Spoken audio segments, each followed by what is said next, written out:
जयपुर ग्रामीण के जोबनेर स्थित श्री कर्ण नरेंद्र कृषि विश्वविद्यालय में विश्व पृथ्वी दिवस के उपलक्ष्य में कई कार्यक्रमों का आयोजन किया गया।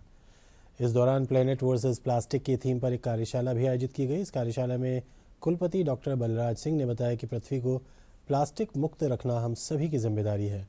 उन्होंने आमजन को पर्यावरण संरक्षण का संदेश देते हुए कहा कि सभी लोगों को अधिक से अधिक पेड़ लगाने चाहिए। इस अवसर पर छात्र छात्राओं ने रैली निकालकर लोगों को पर्यावरण संरक्षण का संदेश भी दिया। तो यह है कि भाई पृथ्वी के ऊपर कैसे मानव जीवन को ठीक रखा जाए, बायोडायवर्सिटी को कैसे मेंटेन किया जाए। जो आज क्लाइमेट चेंज की बात है, जलवायु परिवर्तन की बात है, तापमान बढ़ रहा है, ग्रीन हाउस गैसेज का एमिशंस हो रहा है, फॉरेस्ट एरियाज कम होता जा रहा है, जमीन जो है वो प्रॉब्लमेटिक होती जा रही है।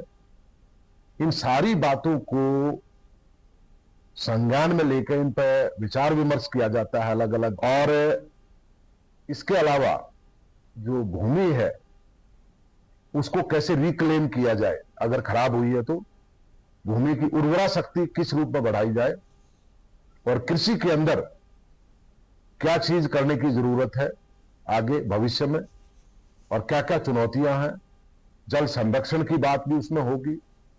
इसके अलावा हम कई महत्वपूर्ण विषयों पर जो कि प्रदूषण के लिए जिम्मेदार है, चाहे वो use of synthetic plastic, single use plastic का उपयोग हो, उसको कैसे रोका जाए। SKN College of Agriculture Jobner has celebrated the World Earth Day. On this occasion, a very special campaign was started from the college gate, and it went through the different parts of the city of Jobner, where the students from BSc Agriculture 4th year, popularly known as Ready students, have taken various kinds of slogans like "हमें युद्ध नहीं बुद्ध चाहिए, पर्यावरण बचाओ, no more plastic." Through these slogans, they have created an awareness among the different citizens of the city of Jobner, and they have told that we do not want to use more plastics in future, and we want to save our planet Mother Earth. जब United Nations ने इसके लिए theme तय की है, our power our planet, मतलब हमारी शक्ति हमारा ग्रह।